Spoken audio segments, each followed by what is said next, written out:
Have someone ever said something to you and immediately you're like, oh no, she didn't?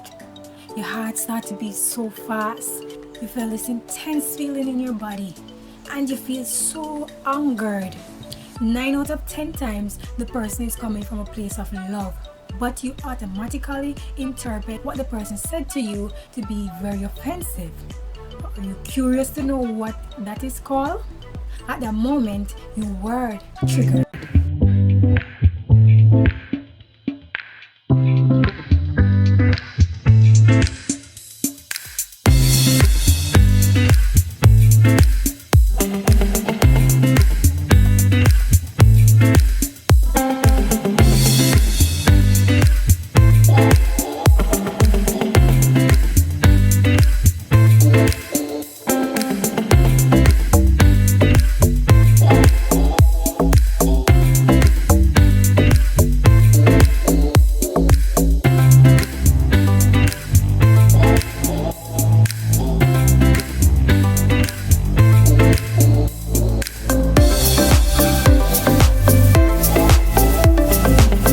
Just a quick disclaimer, guys.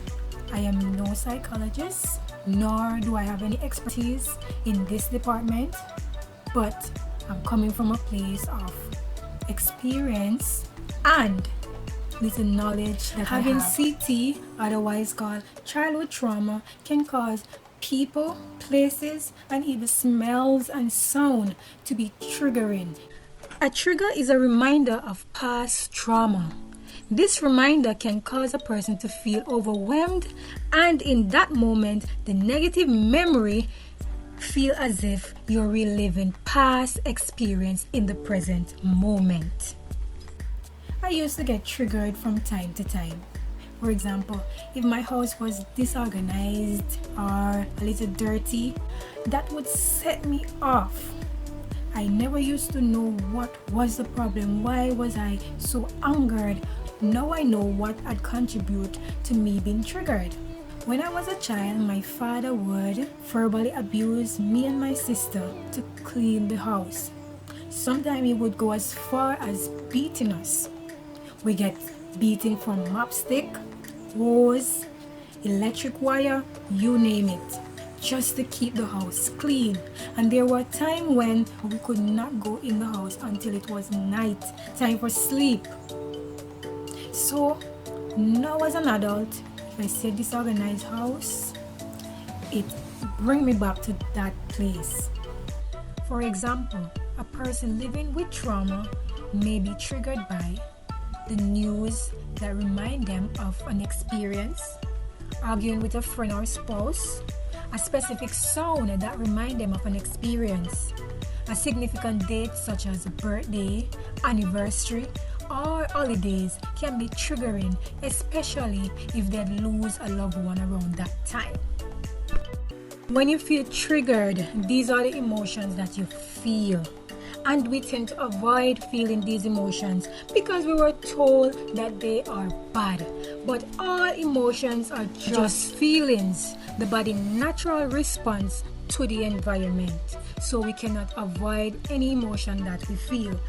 But when this negative emotion arises, we can lessen all the effect it has on our body. How do we really cope and lessen triggers? This might sound very contradictory, but to lessen triggers is to be exposed to triggers. Yes, I said it. The more you're exposed to triggers, the lesser impact it may have on your body. I went as far as going days without cleaning my house just to see if I could live through the feeling, and yes, I did. So exposure is one way of lessening your triggers, but there are many ways in which you can lessen your triggers today. One of my favorite is singing. Yes, and if you do not love to sing, you can try doing some deep breathing exercises. You can also do some physical exercises and journaling. Most of what I speak about, I write them in my journal. Guys, it is okay to have a triggering moment, but when you know how to lessen the effect it has on your body and your mental health, then that's the beginning of healing today. Guys, I know that you're annoyed of me keep on telling you to subscribe to my channel, but I would love and appreciate it if you could do so. And for those who already subscribed, welcome back to my channel, and thank you for always supporting me. And for my new subscribers, thank you for joining this family. I'm not gonna leave you just yet. Before I go, I want to share with you 3 powerful Bible scriptures that can help you to cope with your triggers and help to brighten your day.